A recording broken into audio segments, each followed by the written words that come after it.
یہ اگر اور مگر کا چکر بھی خوب ہے۔ غالب نے کہا ہے، ہوئی مدت کہ غالب مر گیا، پر یاد آتا ہے جو ہر ایک بات پر کہتا کہ یوں ہوتا تو کیا ہوتا۔ اور یہی ہم بھی اکثر سوچتے ہیں کہ فلاں فلاں نہ ہوتا تو کیا ہوتا۔ مثلاً پاکستان نہ ہوتا تو اتنے سارے احمق کہاں جاتے۔ ایک دانشور نے لکھا ہے کہ اگر کلیوپیٹرا کی ناک تھوڑی سی بڑی یا چھوٹی ہوتی تو جولیس سیزر بھی پیدا نہ ہوتا، اور مارک انتھونی بھی۔ بلکہ ہم تو یہ کہیں گے کہ اگر شیکسپیئر نہ ہوتا تو ایک بیچاری درد و غم کی ماری عورت کو حسن و عشق اور حسن و رومان کا اتنا بڑا سمبل کون بناتا۔ بات آ گئی ہے تو کلیوپیٹرا کے بارے میں بتا دیں کہ وہ ایک مظلوم بیٹی، مجبور بہن اور ایک محروم بیوی کے سوا کچھ بھی نہیں تھی۔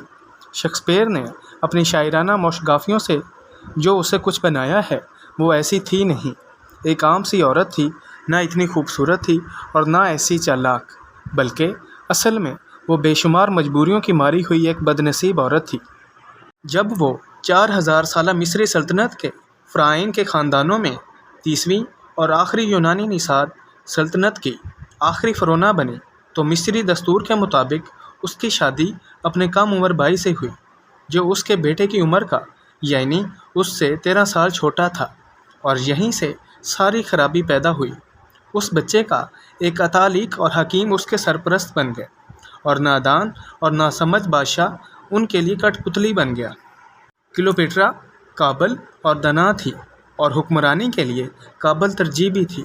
کلیوپیٹرا تاج شاہی سنبھالتی تو ایک طاقتور حکمران ہوتی، جس کے سامنے وہ دونوں کچھ بھی نہ کر پاتے، لیکن ایک نادان بچے کی حکومت میں اتالق اور حکیم ہی سیاہ و سفید کے مالک ہوتے۔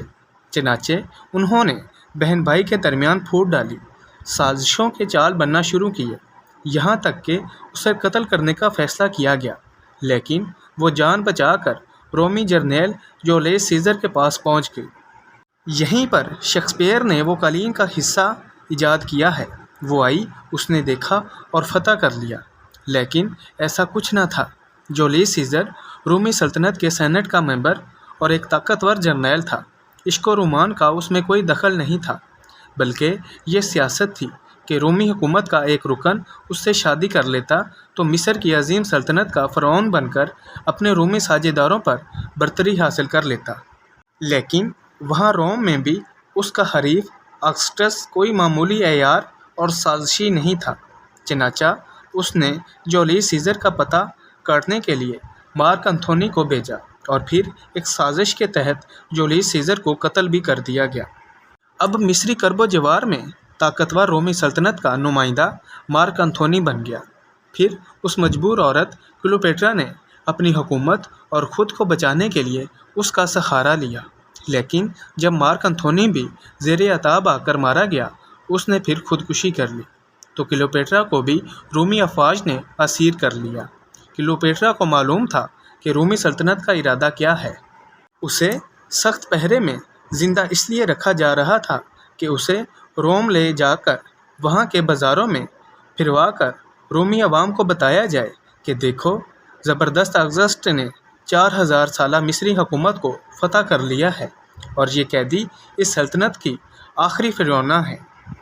اب کلیوپیٹرا کے سامنے دو راستے تھے، ایک تو یہ کہ زندہ رہ کر عظیم مصر کی توہین و تضحیک کا نمونہ بن جائے اور مصر کی تاریخ، قوم اور سلطنت کو ساری دنیا میں رسوا کرے، اور دوسرا یہ کہ مصر کی عزت و شوکت کو روم کے بازاروں میں رسوائی سے بچانے کے لیے جان دے دے، اور اس نے یہ دوسرا راستہ چنا۔ اس کلیوپیٹرا نے اپنی عزت، اپنے خاندان کے وقار اور مصری خودداری کو بچانے کے لیے اپنی جان کا نذرانہ نہ دے۔ یہ بات اگسٹس بھی جانتا تھا، اس لیے اسے سخت پہرے اور نگرانی میں رکھا جا رہا تھا کہ وہ خودکشی کر کے اس کی عظمت کے اس نادر موقع کو ضائع نہ کر دے۔ اب انجیروں کی ٹوکری تو محض شیکسپیئر کے ذہن رسا کی تخلیق ہے، لیکن بہرحال کسی بھی طرح اس نے خودکشی کی اور جان کا نذرانہ دے کر مصر اور خود کو روم کے بازاروں میں رسوا ہونے سے بچا لیا۔ اگر وہ واقعہ بدکردار عورت ہوتی تو آرام سے روم جا کر خود کو زندہ رکھتی، بلکہ آئین ممکن ہے کہ اگسٹس بھی اسے ملکہ بنا لیتا، یا اگر وہ عیار، سازشی اور بے راہ رو ہوتی تو کسی اور جرنیل یا عہدیدار کو بھی اپنے دام میں پھنسانے کی کوشش کرتی، لیکن اس نے ایسا نہیں کیا۔ جولیس سیزر اور مارک انتھونی کی بیوی وہ اس لیے بنی تھی کہ وہ دونوں مصر میں تھے اور وہ ان کے ذریعے مصر کو بچا سکتی تھی، لیکن اب جب کچھ بھی نہیں رہا تو صرف رسوائی کے لیے اس نے زندہ رہنا پسند نہیں کیا۔ اس کے ساتھ ایک اور بڑا ظلم بھی ہوا تھا جس کا ذکر تاریخ میں نظر انداز کر دیا جاتا ہے۔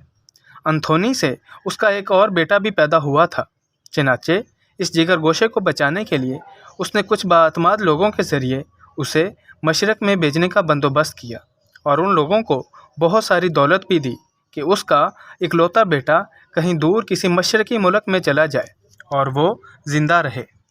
لیکن ہمیشہ کی طرح وہ بااعتماد لوگ بے اعتماد ثابت ہوئے کہ وہ دولت تو انہوں نے ہتھیا لی لیکن لڑکے کو مار ڈالا۔ یہ سب کچھ میں نے اپنی طرف سے نہیں لکھا، بلکہ تاریخ کے اس تار چڑھاؤ سے صاف پتہ چل جاتا ہے کہ شیکسپیئر کی یہ رومان انگیز بلکہ کسی حد تک جنس زدہ عورت اصل میں ایک مجبور ماں تھی اور مصر کی اصل بیٹی